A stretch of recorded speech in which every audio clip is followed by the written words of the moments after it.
studio now is Mike Adams, the latest victim of the YouTube purge. This has been going on for some time, shutting down smaller, lesser-known conservative channels. Now they're working up to shutting down our channel, to shutting down Mike Adams. And we just had YouTube shut down his channel, Health Ranger, on YouTube. And, of course, his website is naturalnews.com. That's where you can go to get information about him and to break the censorship of YouTube. That's not going to work, is it, Mike? Of course, it's going to drive more traffic to your site when they try to do this. Also, you can find books at Natural Health Solutions. And Mike Adams has been a longtime friend of InfoWars. And mainly, he's focused on natural health, nutrition, and other things like that. You do get involved on issues of liberty and gun control and things like that. Absolutely. But did you get any kind of warning? What was the process like of being flushed down the memory hole by YouTube? Well, number one, we never monetize YouTube videos ever in the history of our company because we never wanted to depend on Google money or YouTube money. Mm-hmm. So that didn't hurt us financially at all. The other thing is we already mirrored everything over on Vimeo. So we have 1,900 plus videos on vimeo.com/healthranger. Mm-hmm. So they haven't really censored anything. And a lot of our mini documentaries were already, copied and posted by other people, which we encourage. Mm-hmm. And we had a documentary that was really rising up. It was called The Science Agenda to Exterminate Blacks. Mm-hmm. And I know it's a controversial topic, but we were documenting all the vectors of infertility, of vaccination experiments. Oh, yeah. Look at the spermageddon, the sperm count. Absolutely. For the longest time, we were hearing people saying, the birth rates are declining in Western countries because women want jobs, they want a career, they wait till later in life, and then they're not as fertile and so forth. No, we see that it's a sperm rate that is plummeting. So we know there's something in the environment. We found that there was RNA fragment technology, it's called RNA interference technology, that can be put into foods that causes infertility of certain targeted genotypes, which can target races. It can target black people. And it was written decades ago, it was written up in the New York Times that they wanted to spike the food supply to decrease populations of third world countries. Richard Nixon's science advisor was quoted in that New York Times story. I mean, it's all documented. Anyway. Oh, and you go back to the beginnings of Planned Parenthood. It was all about getting rid of black people. Yes. Keep telling everybody that. We covered that. And they say, you're a bunch of conspiracy theorists and so forth. And it's like they were open about it. And it was being, very much. And you had George Bush's dad, right? The first treasurer of the organization, writing them checks. And it's been part of their family tradition for them and for Gates and so forth ever since. It really has, Margaret Sanger and all that. Yeah. So YouTube wants to silence any conversation that challenges the status quo. Mm-hmm. But by doing so, YouTube only proves that they are tyrants, that in effect, they're proving that they're weak. Their position is weak. It's so weak that they can't handle discussion. Mm-hmm. And this is true about the left-wing run techno tyrants or, totalitarian techno regimes, technocracy. Call them a digital dictator. Yeah, digital dictator. I like that. They're weak because they cannot allow someone to debate, to have a conversation, to ask questions, because their position is so fragile that it can crumble. It's a house of cards. Someone presents real facts or real reason or logic, they get censored and banned. Well, that's a tactic of the left. Yes. I mean, and it's a Marxist tactic. Absolutely. The Marxist tactic is not to engage you in a discussion, which they could lose, because you're going to present them with evidence. You're going to say, hey, look at North Korea versus South Korea, East Germany versus West Germany, or whatever. Right. You could destroy them based on just historical facts, okay? So they're not going to get in an argument with you. They will just shut you down. And when Alex put out that they put a third strike on our channel, and he said, they've notified us that they're going to flush our channel down tomorrow. I saw there were thousands of comments on that Twitter, that tweet that he put out.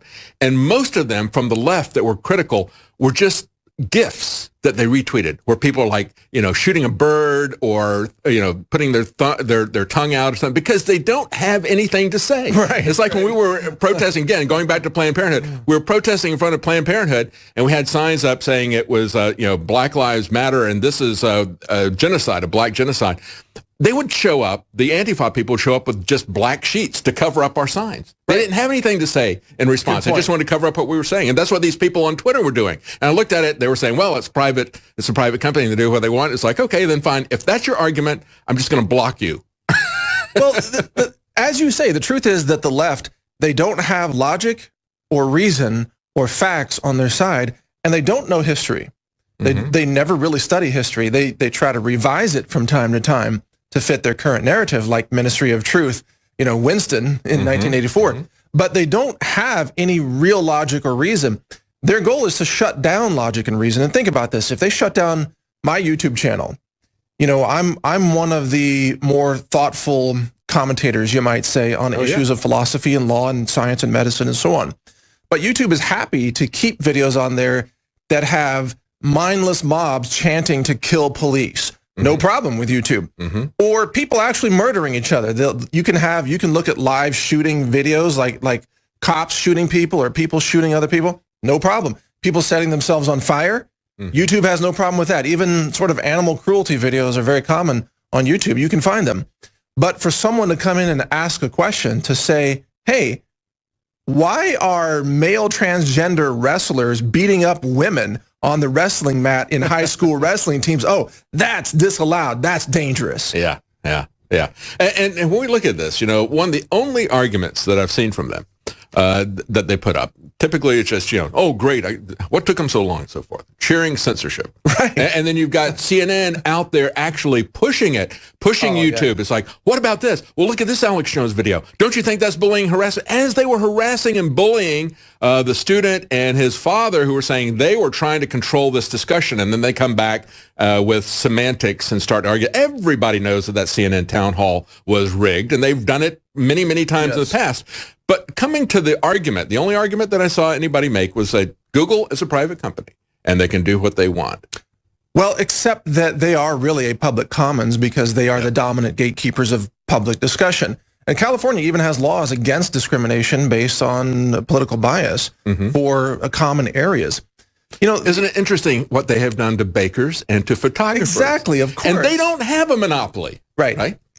They say that they have to compel a baker to make a cake for a gay wedding, that baker has no right to say no to speech that is compelled upon them. But then they say they have the right to essentially bully an independent channel like InfoWars or the Health Ranger into being obliterated. And consider this, censorship from YouTube is a form of bullying. It is. And yet that's the irony, isn't bullying. It? Yeah, right. They say you're the bully. We're censoring you because you're a bully.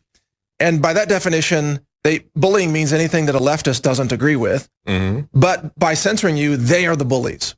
So they are bullying you, but citing you for bullying someone which you weren't really bullying. You were just bringing up a different point of view. That's right. And of course, it is not just YouTube.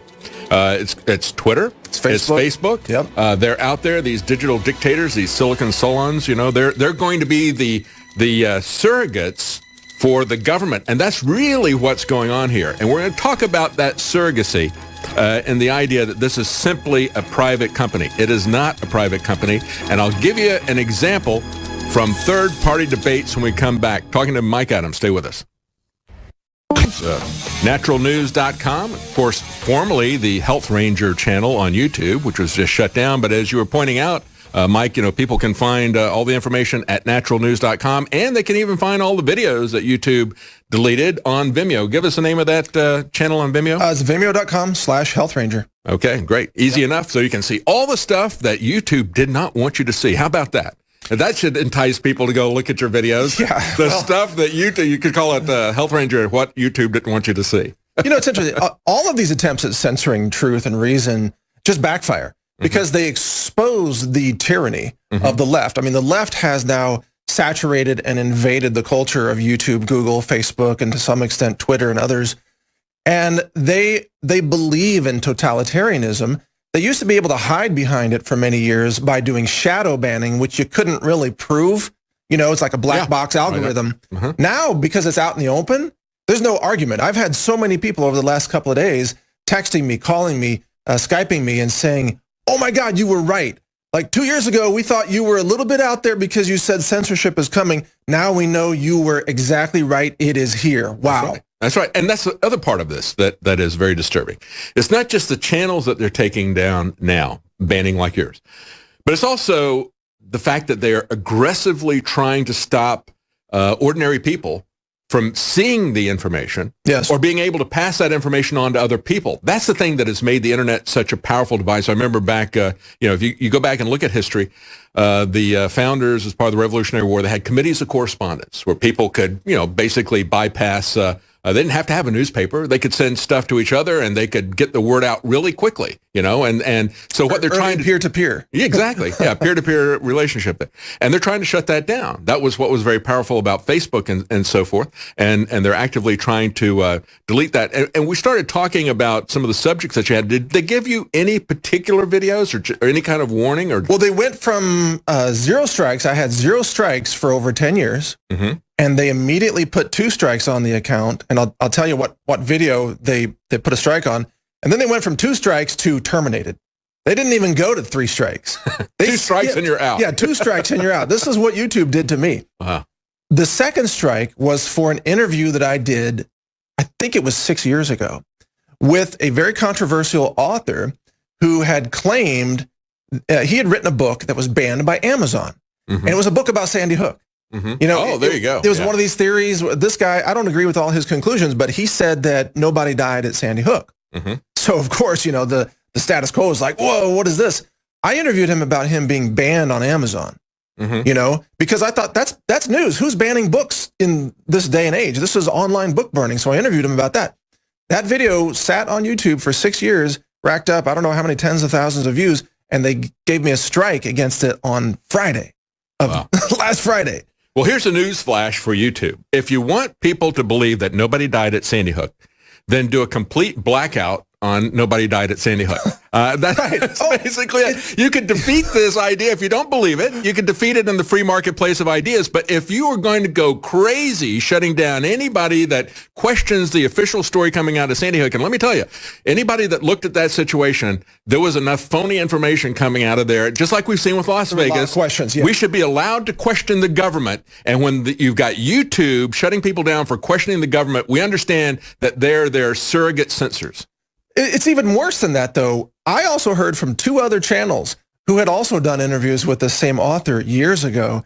Their channels received strikes or terminations as well. Mm-hmm. So it's as if YouTube had designated this author, this controversial author, memory hole him. Right. They're trying to erase him from history and anybody who associated with him. Mm-hmm. Mm-hmm. Now, and they can go through and get somebody's voice pattern and just do it like an algorithm. Oh, yeah. Yeah. Oh, yeah. And of course, YouTube, all of the audio that's in every interview gets automatically transcribed into text, and then the text is keyword searched.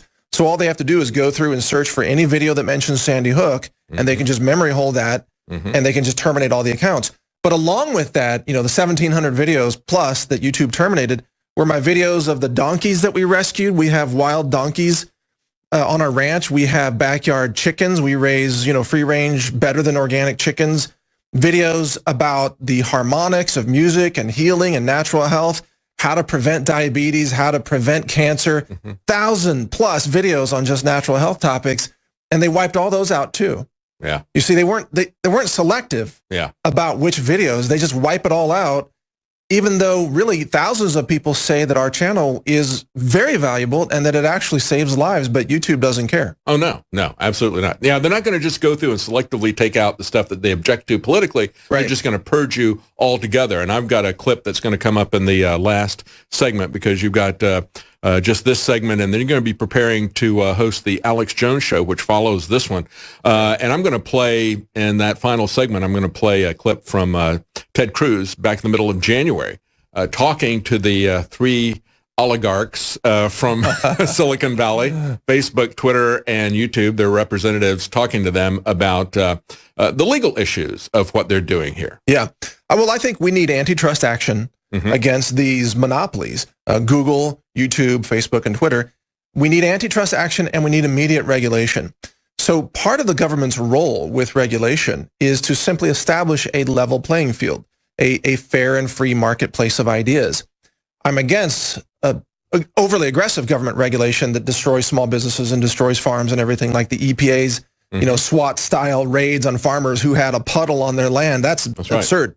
But the proper role of government is to protect individual liberties. That's right.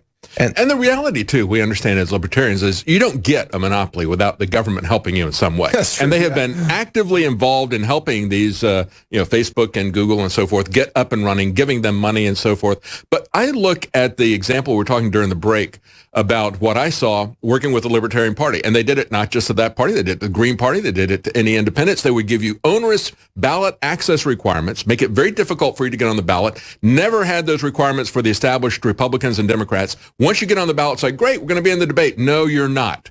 And they created a third party which was operated by the news media outlets in North Carolina, and they would determine who got to be on the debate, and then the government would step back and say, we're not violating your free speech. We've got these surrogate censors out here. Well, that example demonstrates there's an automatic tendency in the human psyche toward corruption and toward tribalism and exclusion of dissenting views.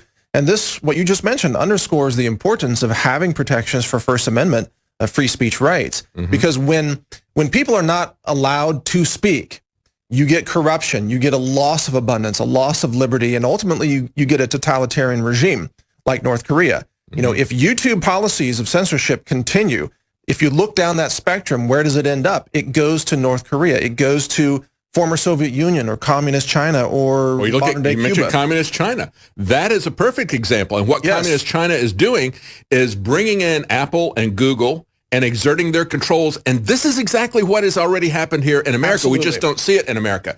You've got the New York Times and other people are talking about how, they've sold out, Apple has sold out, and Google has sold out. They don't realize they've already sold out to the American government for those 30 pieces of silver, right? They're not willing to point out that the communist China is like a sandbox for ideas of censorship and totalitarianism that are then applied back in the United States on the American people. And it's happening right now. You know, a couple of years ago, David, when you and I were talking about these things, it was called a conspiracy theory. Today, it is established fact. It happened on Saturday. That's right. It's a reality. It's a reality. Yeah. And we understand really what's going on with this.